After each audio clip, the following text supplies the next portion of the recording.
They didn't expect to see what they saw. And when they saw it, they could never forget it.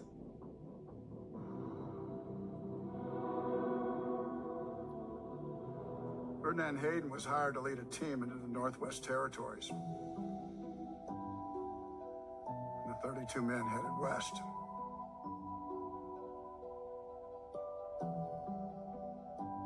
They weren't here to protect Yellowstone. They were here to tear it to shreds in the name of progress. Gold interests, railroad barons, Congress. Powerful people wanted this land for themselves. But something happened during their 3-month journey. And slowly but surely, their mission changed.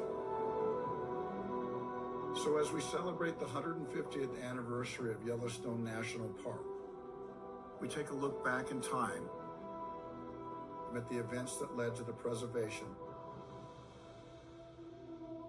of this magical place.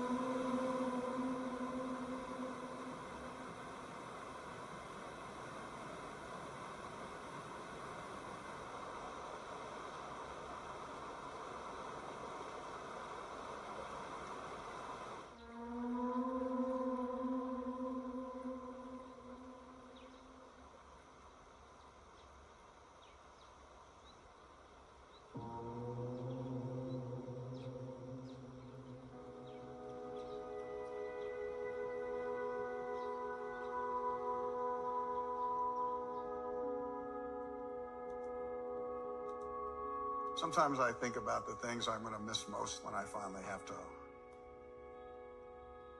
walk away.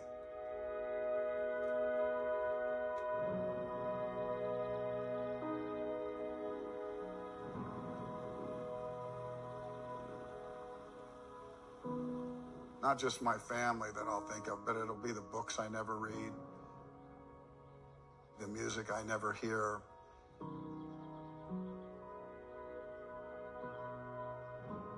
and sometimes the stories that I wished I would have known. Most of us walk through life, and myself, admittedly, I do the same thing without really getting below the surface.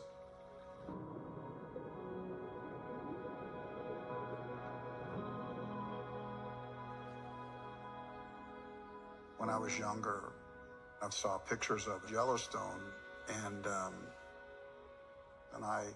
I thought, could there be a place like this in the world? Where these rivers cut through these mountains that were so high, and the animals, you could see them by the thousands.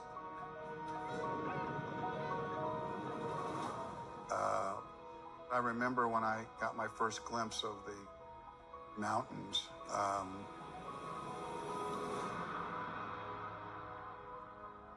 had to take a breath. I began to understand what was so special about it. And when I read what it took for Yellowstone to be here so that we could all enjoy it, I realized that this was a story that I suddenly wanted to share.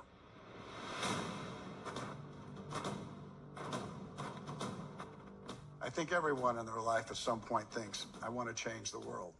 But it's rare to actually come across a true story of people who did.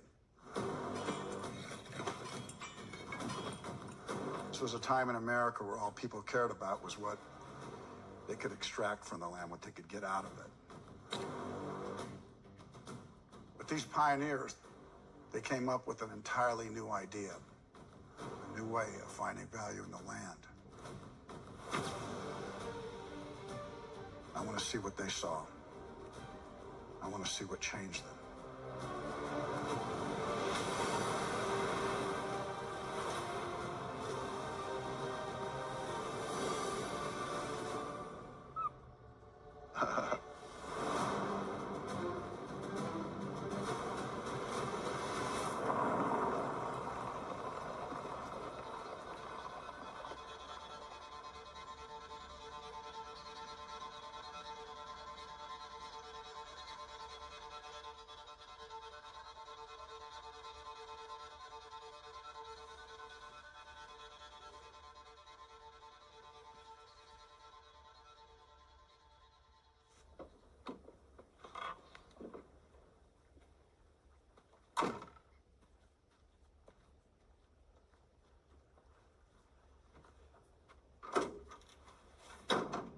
You know, I heard it was the 150th anniversary of Yellowstone National Park.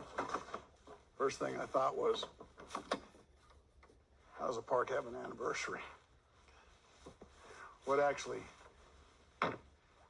happened here 150 years ago? So I started to look into it. It's just an amazing story. Back in the early 1870s, all this land you see around here has been claimed up by miners. Stories about this place started making their way back east. Eventually, Congress caught wind of it. You guys ready?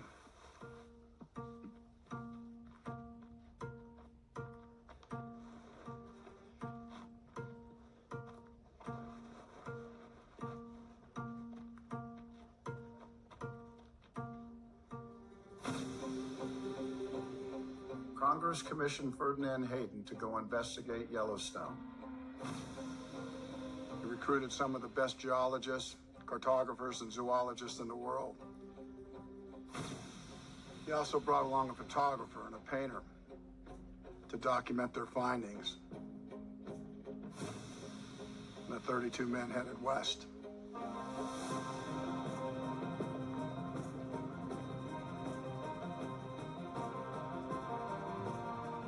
Their mission was twofold: to search for mineral exploits that could benefit the American people, and to find a path to build a railroad that would connect the Mississippi River to the Pacific Ocean.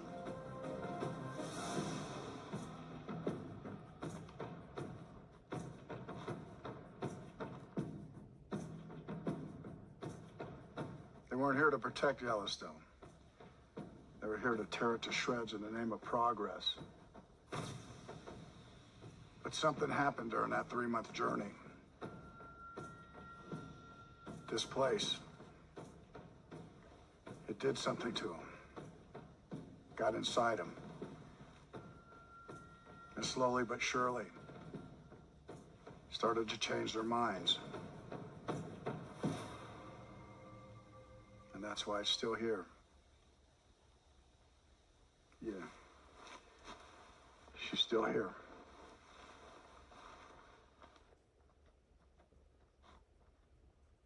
The Hayden expedition resulted in the creation of the national park system, Yellowstone being the first.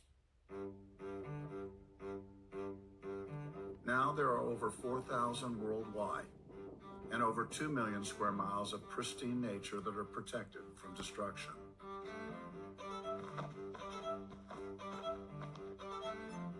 Those are some big boots to fill. But I'm walking in the shadow of the pioneers, following the trail they blazed, as detailed in 2 journals kept by members of the expedition and 10 letters that Hayden himself wrote. Does Yellowstone look the same today as they described in these journals 150 years ago? Let's find out.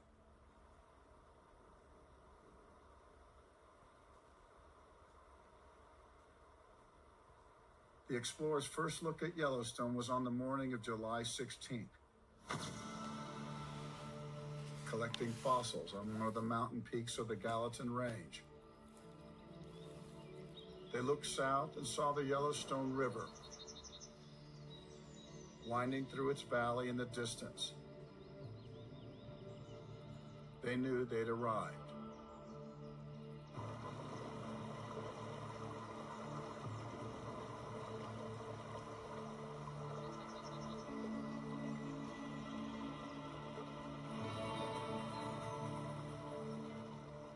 Fed by runoff from the snowy mountain peaks, the Yellowstone River is the lifeblood of the park. Nearly 700 miles from end to end, it's the longest free-flowing river in America.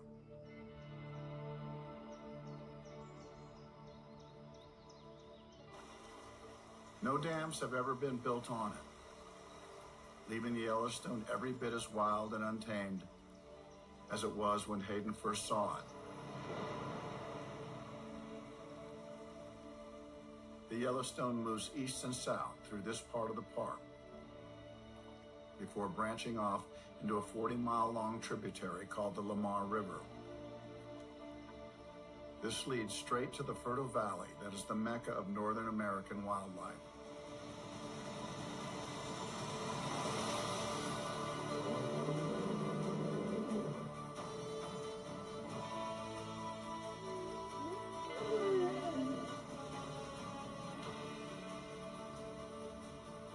Lamar Valley is often referred to as the American Serengeti.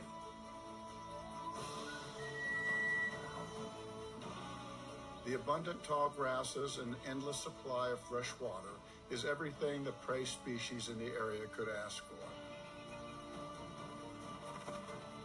And as they flood into a 1-mile wide and 20-mile long wildlife corridor, they're followed by predators of all shapes and sizes.